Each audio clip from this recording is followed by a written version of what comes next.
Hi hello नमस्कार मंडळी, स्वागत आहे तुमचे दी सिंपल वर्ड या मराठी यूट्यूब गार्डनिंग चॅनलमध्ये। मंडळी, आपल्या प्रत्येकाच्या घरी तुळस असते आणि तुळस ही छान वाढावी, डेरेदार व्हावी असं प्रत्येकाला वाटत असतं। पण मात्र काही कारणाने तुळशी ही हळूहळू सुकत जात असते। त्यामागे अनेक कारण देखील असू शकतात आणि अनेक गोष्टी देखील असू शकतात। उन्हात अधिक वेळ तुळस राहिल्याने किंवा पाण्याच्या कमतरतेमुळे देखील तुळस सुकत असते, किंवा जर आपण बाहेर गावी गेलो किंवा झाडांना पाणी द्यायला जर कोणी नसलं की त्यावेळेस देखील तुळस सुकत असते। तुळशीला नियमित पाणी देऊन त्याचप्रमाणे थेट सूर्यप्रकाश देऊनही जर तुळस सुकत असते तर एकदा तुळस वाळायला लागली की ती पुन्हा बहर यायला मात्र त्याला वेळ लागत असतो। या रोपाच्या फांद्या आणि पाने ही उन्हाने किंवा अन्य काही कारणांनी सुकून गेल्यावर ती पहिल्यासारखी होण्यासाठी बराच वेळ जात असतो आणि आपल्याला मात्र काही गोष्टी ह्या आवर्जून लक्ष द्याव्या लागत असतात। मग तुळस वाढली की आपण बाजारातून दुसरी तुळस आणून लावतो, पण तुळस ही वारंवार जर वाळत असेल तर त्यामागे काहीतरी चुकत आहे हे वेळीच लक्षात घ्यायला हवे। तुळस वाळू नये म्हणून कोणकोणत्या गोष्टींची काळजी घ्यायला हवी हे आजच्या व्हिडिओमध्ये आज आपण पाहणार आहोत। चला तर मग मंडळी, आजच्या व्हिडिओला सुरुवात करूया। सुरुवात करण्याआधी जर तुम्ही हा व्हिडिओ पहिल्यांदाच पाहत असाल तर लगेच दी सिंपल वर्ड या मराठी यूट्यूब गार्डनिंग चॅनलला सबस्क्राईब करून घ्या, कारण की असेच नवनवीन आणि मराठीतून गार्डनिंगचे व्हिडिओ मी तुमच्यासाठी घेऊन येत असते। सो मंडळी, तुळस वाळू नये यातील सर्वात पहिलं महत्त्वाचं कारण म्हणजे माती आणि खत। आपण रोपांसाठी कुंडीत माती घालतो आणि त्यात रोपं लावत असतो। ही माती लालसर, चिकट अशा वेगवेगळ्या प्रकारची असते। मात्र तुळशीसाठी फक्त मातीचा वापर न करता मातीच्या 30% रेती किंवा वाळू त्यामध्ये आपण वापरायला हवी। तसेच प्रमाणापेक्षा जास्त खत घातल्याने देखील तुळस ही सुकत असते।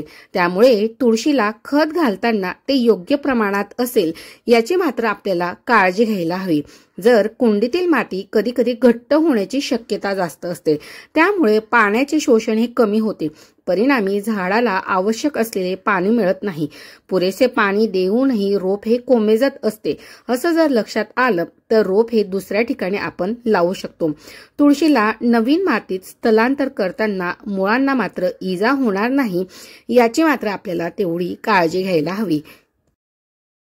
सो मंडळी, या ठिकाणी देखील माझ्या कुंडीतील ही तुळस संपूर्ण प्रमाणात वाळून गेलेली होती।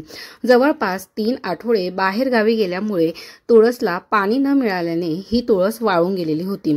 थोडी पाण्याची सोय मात्र केलेली होती, तरी देखील मात्र एका कुंडीतील तुळस ही संपूर्णपणे कोरडी झालेली होती आणि एका कुंडीतील तुळस ही काहीसर हिरवी अशी दिसत होती। सो मंडळी, या ठिकाणी मी सीड्स थ्रू जी नवीन तुळस होती ती ग्रो करून घेणार होती। सो अशा प्रकारे या ठिकाणी मी संपूर्ण जी कोरडी झालेली तुळस होती तिला बाहेर काढून घेतलेली होती।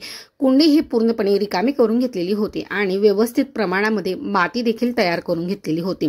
सो या ठिकाणी माती आणि वाळू यांचं मिश्रण घेतल्यानंतर त्यामध्ये मी कडुलिंबाच्या पानांचं जे काही घरगुती पावडर तयार केलेलं होतं ते देखील मी त्यामध्ये ऍड करून घेतलेलं होतं आणि त्यामध्ये केळींच्या सालींचं जे पावडर तयार केलेलं होतं ते देखील त्यामध्ये 2 ते 3 चमचे या प्रमाणामध्ये ऍड करून घेतलेलं होतं। मंडळी, तुळशीच्या रोपाला चांगल्या वाढीसाठी तुम्ही त्यात केळ्याच्या सालीचे पावडर टाकू शकतात। यातून पोटॅशियम मिळत असते। पोटॅशियम मध्ये व्हायटस न्यूट्रिएंट्स असतात, ज्यामुळे संपूर्ण रोपाची वाढ ही चांगली होत असते। सो याने माती देखील चांगली राहत असते। त्याचप्रमाणे मी जे कडुलिंबाच्या पानांचं पावडर तयार केलेलं होतं त्याने देखील जमिनीमध्ये किंवा मातीमध्ये फंगस किंवा बुरशीसारख्या ज्या काही समस्या असतात त्याने येत नसतात आणि त्याने रोपाची देखील वाढ चांगली होत असते। सो अशा प्रकारे संपूर्ण घटक एकत्र करून घेतल्यानंतर माती जी होती किंवा पॉटिंग मिक्सचर जे होतं त्याने कुंडी अशा प्रकारे भरून घेतलेली होती। त्यानंतर ज्या काही मंजिरी होत्या त्यातून जे काही काळे असे बारीक असे दाणे असतात त्या सीड्स थ्रू आपल्याला तुळस ही ग्रो करून घ्यायची होती। सो अशा प्रकारे त्या मंजिरी व्यवस्थित क्रश करून घेतल्या आणि त्यावर पुन्हा एक लेअर कोकोपीटची टाकून घेतलेली होती। व्यवस्थित प्रकारे पाणी देऊन घेतलेलं होतं, जेणेकरून ज्या काही मंजिरी आहेत त्या पाण्यात थ्रू वाहून जाणार नाही। त्यासाठी आपल्याला या ठिकाणी कोकोपीट ऍड करून घ्यायचं होतं। त्यानंतर ही होती माझी सेकंड कुंडीतील तुळशीची कंडिशन। सो ही तुळस देखील बरीच अशी जुनी होती, त्यामुळे मी तिला देखील कुंडीतून काढून घेतलेलं होतं। त्यामध्ये देखील व्यवस्थित प्रकारे जी काही पॉटिंग मिक्सचर होतं ते देखील चेंज करून घेतलेलं होतं। मंडळी, तुळस सुकण्यामागील सेकंड आणि महत्त्वाचं कारण म्हणजे तुळशीची छाटणी। मंडळी, बरेच जण कैची वापरत नसतात।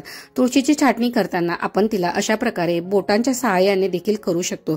ज्या वेळेस आपण तुळशीची छाटणी करत असतो सो 2 बोटांच्या सहाय्याने वरच्या प्रकारची जी काही पानं असतात नवीन ग्रो केलेली त्यांना आपण हाताने अशा प्रकारे खोडून घ्यायची आहे।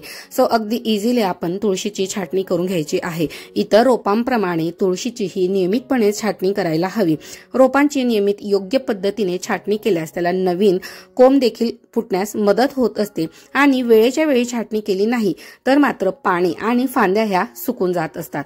सो तुळस ही डेरे वेळोवेळी तुळशीची छाटणी करणे देखील गरजेचेच आहे। सो मंडळी, या ठिकाणी ही हिरवीगार तुळस झालेली होती, फक्त उंच वाढत होती आणि हिला फांद्या देखील जास्त येत नव्हत्या। सो या ठिकाणी मी तिची छाटणी करून घेतलेली होती आणि आता याला वेळ झालेली होती ते खत देण्याची। सो या ठिकाणी मी 2 चमचे चहा पावडर आणि 1.5 ते 2 चमचे नीमखली पावडरचा देखील या ठिकाणी वापर करून घेतलेला होता। नीमखली पावडर म्हणजे काय या रिगार्डिंग देखील इन डिटेल व्हिडिओ मी तुम्हाला शेअर केलेला आहे। सो मध्ये अगदी स्वस्तात मस्त असं हे नीमखली पावडर तुम्हाला किंवा नीम केक देखील इझिली मिळून जात असतो। सो त्याचा वापर तुम्ही तुळशीला खत म्हणून नक्कीच करू शकतात। नंतर या ठिकाणी मी फ्रेश चहा पावडरचा वापर केलेला होता। चहा पावडरमध्ये नायट्रोजनचे प्रमाण जास्त असते जे झाडांच्या वाढीसाठी महत्त्वाचे असते। चहा पावडरमध्ये टॅनिक ऍसिड देखील असते जे झाडाला हिरवेगार ठेवण्यासाठी देखील महत्त्वाचं असतं।